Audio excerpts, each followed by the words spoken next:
அனைவருக்கும் வணக்கம். நம்ம டெய்லியும் banking and SSC point of வியூல 5 கொஸ்டின்ஸ் கரண்ட் அஃபேர்ஸ்லேருந்து பார்க்குறோம். இன்னைக்கு என்ன கொஸ்டின்ஸ் இருக்கு அப்படின்னு சொல்லி பார்ப்போம். First one, the Lok Adalat is held how many times a year அப்படின்னு சொல்லி கேட்டிருக்காங்க. ஸோ லோக் அதாலத்தை பொறுத்த வரைக்கும் ஒரு வருஷத்துக்கு 4 டைம் நடக்கும். ஓகேங்களா, 4 டைம்ஸ் அ இயர். இப்போ ரீசெண்டாக பார்த்தீங்கன்னா செப்டம்பர் 13 நடந்துச்சு. அடுத்தது டிசம்பர் 13 வந்து நடக்கும். ஓகே, லோக் அதாலத் அப்படின்னா வருஷத்துக்கு 4 டைம் நடக்கும் அப்படிங்கிற ஞாபகம் வச்சுக்கோ. ஓகே, அடுத்தது, the word Lok Adalat means people's court. This system is based on Gandhian principles அப்படின்னு சொல்லி கொடுத்துருக்காங்க. கரெக்ட் தான். லோக் அதாலத் அப்படின்னா பீப்புள்ஸ் கோர்ட்னு சொல்றோம். நேஷனல் லெவல்ல நேஷனல் பீப்புள்ஸ் கோர்ட் அப்படின்னு சொல்லி சொல்லுவாங்க. And it is based on Gandhian principles. So first statement is absolutely correct. சரியா? The first Lok Adalat camp in India was organized in Gujarat in 1982 அப்படின்னு சொல்லி கொடுத்துருக்காங்க. So first Lok Adalat camp குஜராத்தில் தான் வந்திருக்கும். 1982 தான் வந்திருக்கும். சரியா?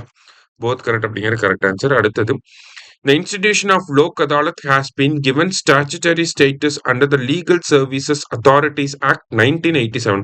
ஸோ ஸ்டாட் ஸ்டேட்டஸ் எப்போ வந்து கிடைச்சிருக்கும்னா 1987ல கிடைச்சிருக்கும். சரியா? No appeal shall lie to any court against the award of the Lok Adalat அப்படின்னு சொல்லி கொடுத்துருக்காங்க. அதாவது லோக் அதாலத்துல ஒரு தீர்ப்பு சொல்லிட்டாங்க அப்படின்னா அதுதான் final. That is binding on both the parties and we don't have the right to appeal. சரியா? நம்ம வந்து ஹைகோர்ட்லயோ சுப்ரீம் கோர்ட்லயோ போய் நம்மளால அப்பீல் பண்ண முடியாது. சரியா? போத் கரெக்ட் அப்படிங்கிறது கரெக்ட் ஆன்சர். அடுத்தது, registration of foreigners act was enacted in which year அப்படின்னு சொல்லி கேட்டிருக்காங்க. ஸோ பாஸ்போர்ட் ஆக்ட் அப்படிங்கிறது 1920ல வந்திருக்கும். ரிஜிஸ்ட்ரேஷன் ஆஃப் ஃபாரினர்ஸ் ஆக்ட் அப்படிங்கிறது 1939. ஃபாரினர்ஸ் ஆக்ட் அப்படிங்கிறது 1946. இமிகிரேஷன் ஆக்ட் வந்து 2000ல வந்திருக்கும். இது எல்லாத்தையுமே ரீப்ளேஸ் பண்ணிட்டு தான் இப்போ இமிகிரேஷன் அண்ட் ஃபாரினர்ஸ் ஆக்ட் 2025 அப்படிங்கிறது வந்திருக்கு. என்ன கேட்டிருக்காங்கன்னா ரிஜிஸ்ட்ரேஷன் ஆஃப் ஃபாரினர்ஸ் ஆக்ட்னு கேட்டிருக்காங்க. அது 1939ல வந்திருக்கும். சரியா? லாஸ்டா, which of the following city will host the 5th Coast Guard Global Summit in 2025 அப்படின்னு சொல்லி 2027 அப்படின்னு சொல்லி கேட்டிருக்காங்க. ஸோ 4th மீட்டிங் எங்க நடந்துட்டு இருக்கு அப்படின்னு சொல்லி 4th சம்மிட் வந்து ரோம்ல நடக்குது. 5th சம்மிட் வந்து எங்க நடக்க போகுதுன்னா சென்னையில் நடக்க போகுது. சரியா?